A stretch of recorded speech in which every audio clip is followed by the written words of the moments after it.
Et Steven Pichavant.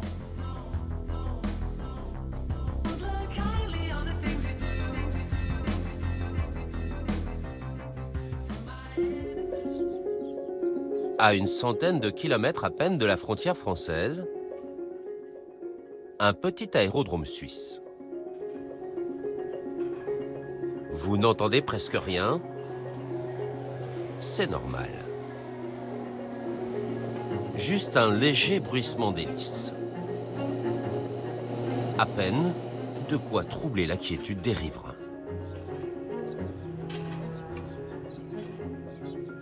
Oh, tu verras, c'est assez sympa de voler avec cet avion.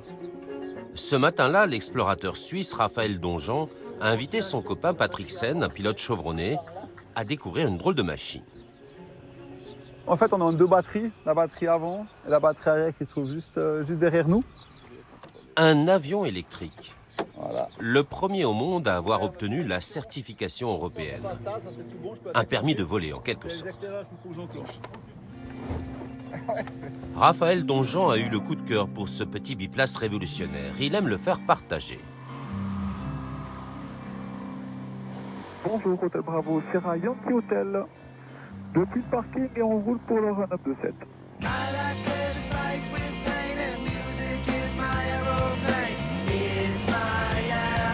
Première sensation en vol, le copilote est séduit. Il y a quand même nettement moins de vibrations par rapport à un avion à piston. Tout en douceur. Bon, génial. Ça fait plaisir d'être envolé avec toi. Ouais, merci de partager le ciel. C'est cool. Agréable, silencieux et économique aussi. 1 heure de vol coûte 5 € contre 40 pour un biplace classique à moteur. À l'arrivée, une seule chose à faire. Il faut le plugger vraiment de telle manière qu'il détecte l'avion. Recharger les batteries.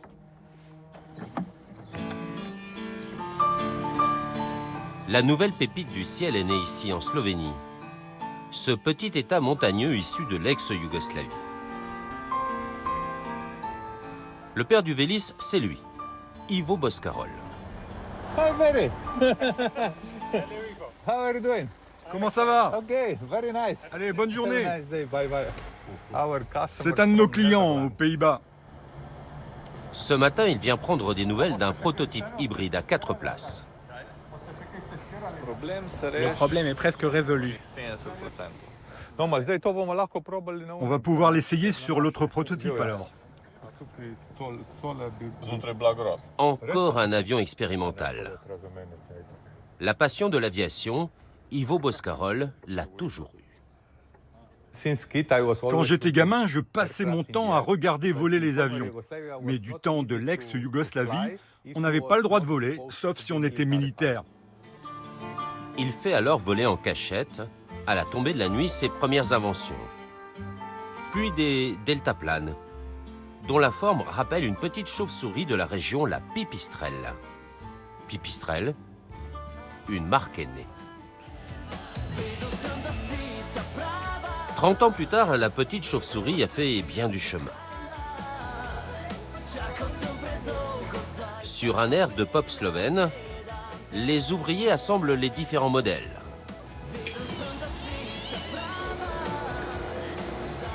Classique, à moteur thermique, mais le petit nouveau à batterie électrique est en train de se faire sa place au soleil.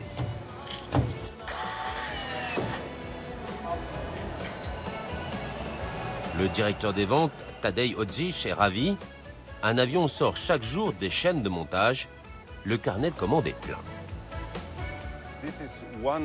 Celui-ci est l'un des premiers que nous allons livrer à la compagnie française Aerolise.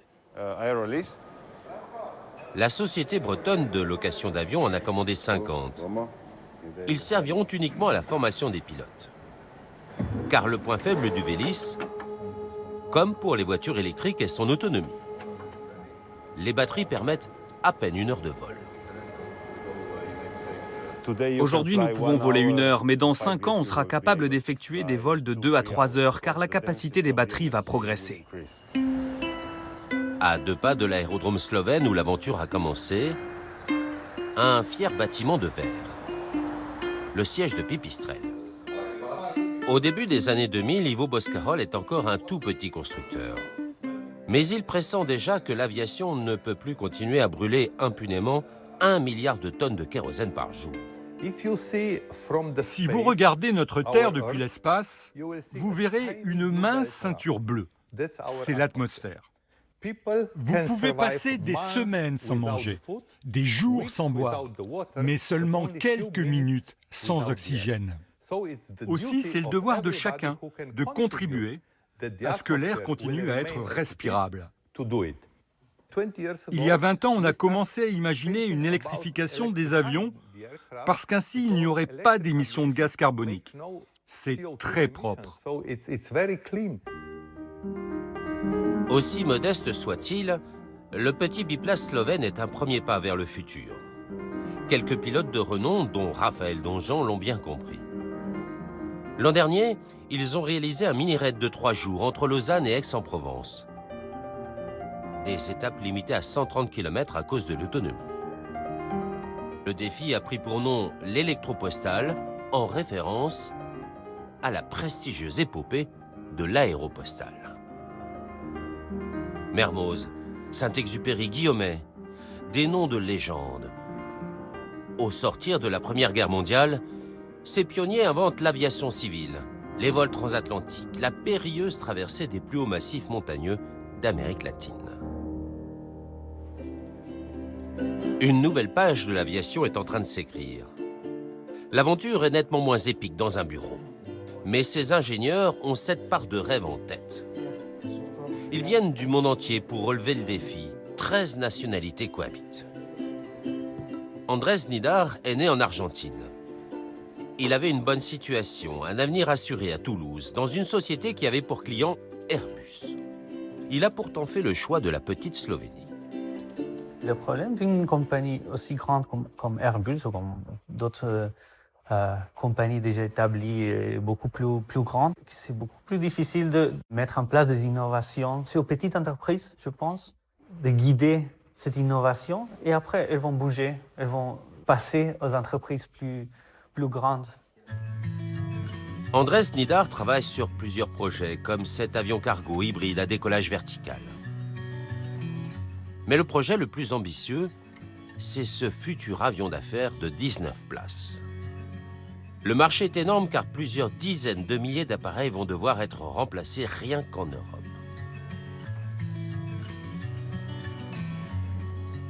Le patron de Pipistrel, Ivo Boscarol, a encore bien d'autres idées.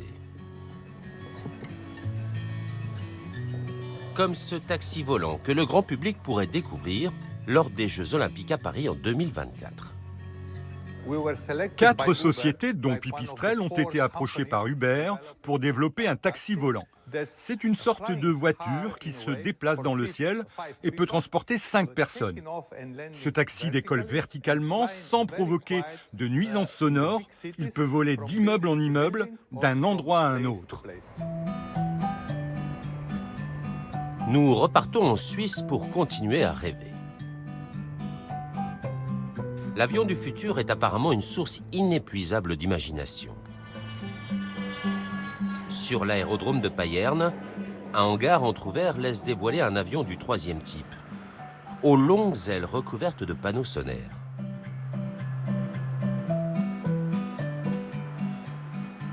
Nous y retrouvons Raphaël Donjan, l'écologiste explorateur.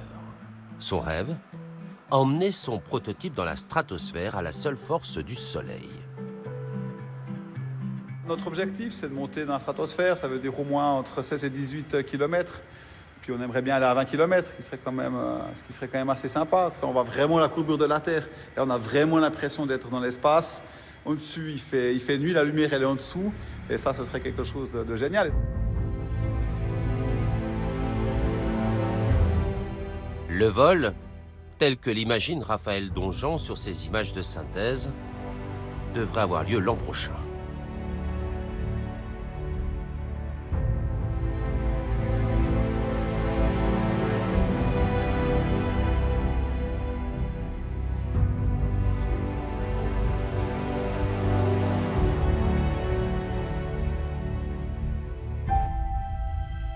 Tutoyer le rêve d'Icare n'est pas un mince défi. 6 ans déjà que Raphaël Donjean y travaille. Chaque détail compte. Ah, c'est propre comme ça, Michel. Hein. C'est magnifique. Hein. Parfois, l'équipe de Solar Stratos est confrontée à de sérieuses déconvenues. Comme ça, Michel. Hein. C'est magnifique. Hein. Parfois, l'équipe de Solar Stratos est confrontée à de sérieuses déconvenues. On a malheureusement eu une fois une rupture d'aile pendant les tests de charge. Et puis voilà, il vaut mieux que ça se passe au sol qu'en l'air, ça c'est sûr. Mais on est reparti avec les nouvelles ailes. Et puis maintenant, il faudra qu'ils volent. L'aventure n'est pas sans risque. C'est pourquoi, l'an dernier, l'explorateur suisse s'est livré à une première. Laissant le manche au copilote, il a sauté de son avion solaire.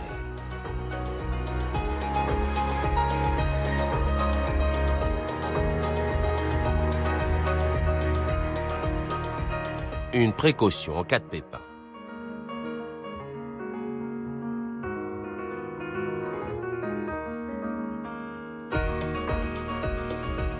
Un exercice qu'il doit maîtriser à la perfection.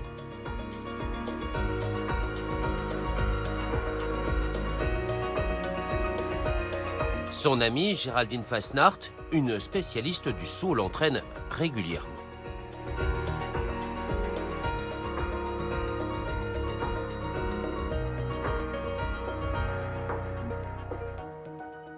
Merci Madjé, trop bien. J'espère qu'il n'aura pas besoin de s'extraire de son avion, c'est sûr, et qu'il pourra voler avec son avion. Mais c'est toujours bien de savoir que si ça se passe mal, on a toujours une option. En dernier recours, il sait qu'il peut sauver sa peau. L'avion solaire grand public ne verra sans doute jamais le jour. Le but de Raphaël Donjean est tout autre. Frapper les esprits. Prouver qu'on peut lutter contre le réchauffement climatique grâce à cette énergie. Et ça a commencé par une première visite, une première expédition en Islande en 1993, où c'est que voilà, on s'est arrêté à côté d'un glacier, quasiment 700 mètres d'épaisseur de glace. On a bivouaqué à côté, on a pu aller chercher un peu de glace pour notre coca. Et en fait, 11 ans plus tard, en 2004, je retourne en Islande. Et là, le glacier, il a quasiment disparu. Il a reculé de 3 km. Et à la place de la glace, il y a un lac. Et là, c'est vraiment une prise de conscience que les changements climatiques, ce n'est pas juste des articles qu'on peut lire dans les journaux ou des scientifiques un peu fous qui racontent des histoires. Non, c'est une réalité. Il est en train de se passer quelque chose. On a toutes les solutions et on ne fait rien. Un projet aussi fou rappelle celui d'un autre aviateur solaire suisse. Juste pas poser tes pieds sur les ailes, puis après, puis bien au fond, exactement. Après, tu mets tes mains sur le côté. Bertrand Piccard. Puis tu mets les pieds au fond. Cockpit de Formule 1. Il est cool, hein? Oui, mais j'ai plus l'habitude d'être dans un avion solaire, au sol, qui ne bouge pas. Pousse-moi ce machin dehors, qu'on puisse y aller. Bertrand Piccard. L'homme de Solar Impulse. Le premier tour du monde en avion solaire. Solar Impulse, c'était une aventure qui était absolument sublime.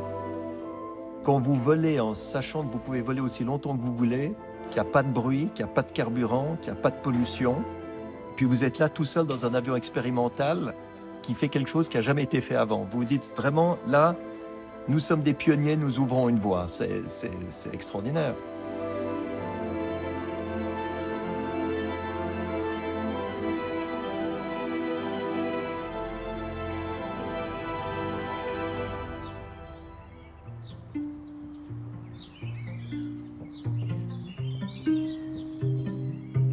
Aujourd'hui, Bertrand Piccard a reposé les pieds sur terre, créé une fondation. C'est clair qu'il faut remplacer l'ensemble du système de production d'énergie fossile par du renouvelable. Le message de l'explorateur suisse est toujours le même. Il y a 1000 solutions pour la planète et l'avion de demain y a toute sa part. Il a fallu 66 ans pour passer de l'avion des frères Wright en 1903 à l'atterrissage lunaire d'Apollo 11. 66 ans. Donc c'est clair que ça va extrêmement vite quand l'aéronautique se met à innover. Donc je pense que d'ici 15 ans, on aura des avions long courrier qui seront complètement propres. Et si demain les monstres polluants qui nous emmènent vers nos vacances disparaissaient du ciel? De géniaux inventeurs ouvrent la voie aux industriels de prendre le relais.